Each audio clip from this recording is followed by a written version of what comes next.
Hello and welcome back to This Week I Tried, or TWIT for short. The premise is simple. I play a game, write a review, and eventually make a video. As to why you should watch me over anyone else, well, I only make videos in the hopes that you lot go to my Twitch channel instead. And thus I won't accept sponsorships and all that jazz, and my reviews will always be free from monetary bias. That and these reviews are short and concise to tell you everything you need to know to make your own opinions while also telling you about my own. And this week I tried Griftlands, ironically considering my previous statement after watching a sponsored stream by the wonderful Strippin. It's a deck building game with the main claim to fame being that it's a story driven deck builder. I guess if I was to summarise, think Borderlands combined with Slay the Spire. The setting is a destitute planet filled with monsters and bandits alike, all within the confines of what is essentially Slay the Spire's gameplay. Now the game was made and published by Clay Entertainment, an indie company behind most famously Don't Starve and Oxygen Not Included. Oh, and Crypt of the Necrodancer for those with their finger on the video game soundtrack pulse. It's your typical cutesy indie company. Their games get streamed a lot, so I presume they have a close relationship with the streaming community, which is probably how this indie game company gets their games to be as prolific as they normally are. Moving back onto the actual game, it's a roguelike deck builder like most obviously Slay the Spire. It differs first in that it revolves around the creation of two decks rather than one, a negotiation and a combat deck.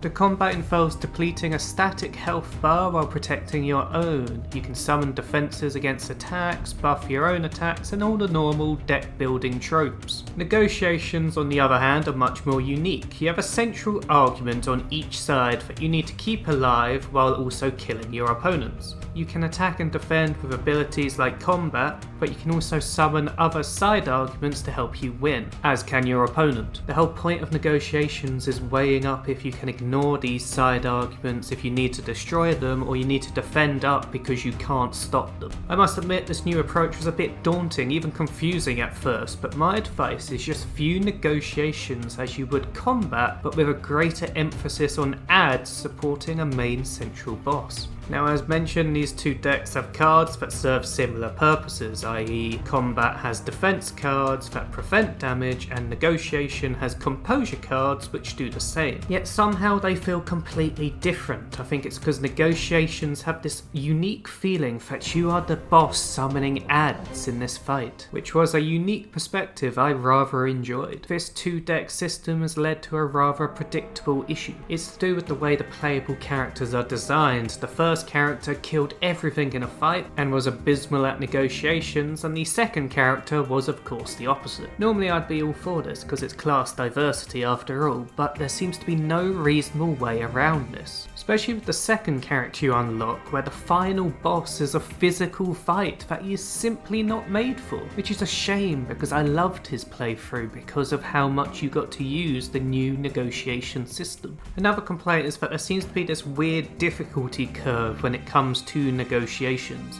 More notable with the first character due to how poorly equipped he is to do negotiation. However, I did also see it with the second character. He was just so good that it didn't defeat me, but I could still see the enemies getting obviously stronger. This issue lies mostly in the fact the opponents in negotiations more so than combat seem to run off a completely different system. They have these super attacks every turn which get stronger and stronger, and also have these weird invincible arguments. Generally speaking, in these games I don't have an issue with the AI not using cards like the player. I know some people hate it, but honestly I couldn't care less. But what does upset me is that unlike Slay the Spire, the enemies in this game seem to lack rhyme and reason to their attacks. It's hard to explain, but in Slay the Spire the bosses have phases, one where you need to attack one turn, one where you need to defend, or you need to deal with debuffs. And this game has that too, but often it doesn't work as precisely. So the enemy takes what I'll call a debuff round, where he's focused on making his next attack stronger. This is your opportunity to attack, there's no getting around that. However, because of the debuffs, the next round isn't a defending round, as the attacks are either too strong or your defences are too weak. Something made worse by the fact I've played through about 5 times and I haven't got a single anti-debuff card.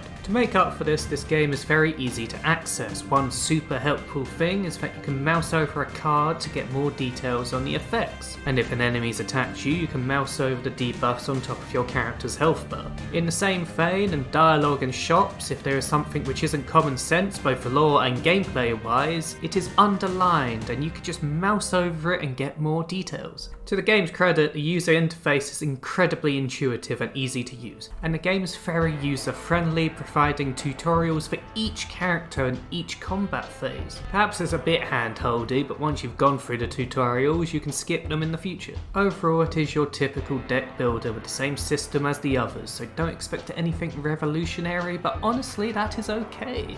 It has been a while since there has been a good deck building game. It's been like 4 years since Slay the Spire was first conceived, and Monster Train, the more recent deck builder, was in my opinion ruined by the need to pander to battle royales. But if one is comparing it to those games, it's important to note that a run might seem a bit long to most. It took me just over 3 hours to complete and win my first playthrough, although having watched others play, I must say I was incredibly lucky. My second playthrough as the Spire was about 5 hours, and my third playthrough as the fish creature ended at 3, although I didn't win. For a roguelike and a deck builder, that is quite a long time. However, you need to take into account that this is a story game. 3 hours to complete a whole story is still rather short, although adding the different routes you can take, and each story becomes at least replayable. From what I can tell, there's also at least 3 different routes to take to reach the endings of each of the 3 main character stories. And don't forget to chuck in the bonus modes and daily challenges on top of them.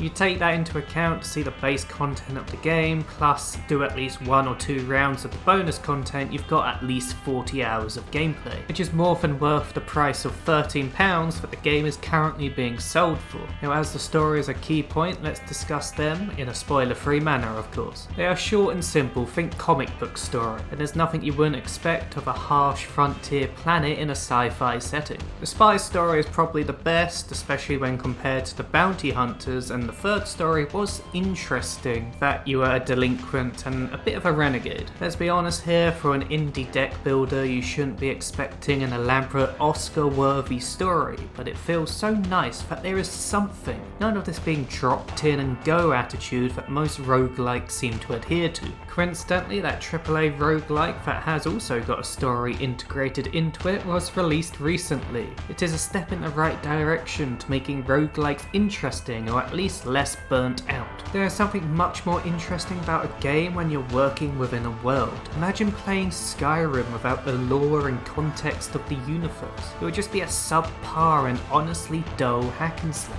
However, you're not here for a rant on game direction, you're here for a quick review, so let's move on to game style. This game has a cartoon style that is oddly reminiscent of Battle-On, Dragon Fable and MechQuest, references I doubt any of you get. Think a well-developed Flash game. The characters are mostly well designed, except for there were a few times I couldn't tell the difference between the Navy and the Baron troops. The cult is oddly technological in their design with lights all over them, and the bandits are obviously just scum, which while fitting is a bit off-putting when you end up working alongside these obviously evil people. As for the world design, that is to say the backgrounds behind the characters, they are in terms of quality a bit of a coin flip. Let's start with the map, which is amazing. All 3 of the maps are beautiful, but when you start moving onto the ground, into the actual locations, it's a bit hit and miss. The Baron's Palace is opulent, the tavern's grimy, but the docks and the market just felt like a bunch of houses made to look busy. Shout out to the third character's world, which was incredibly metropolitan and gave off a strong cyberpunk vibe,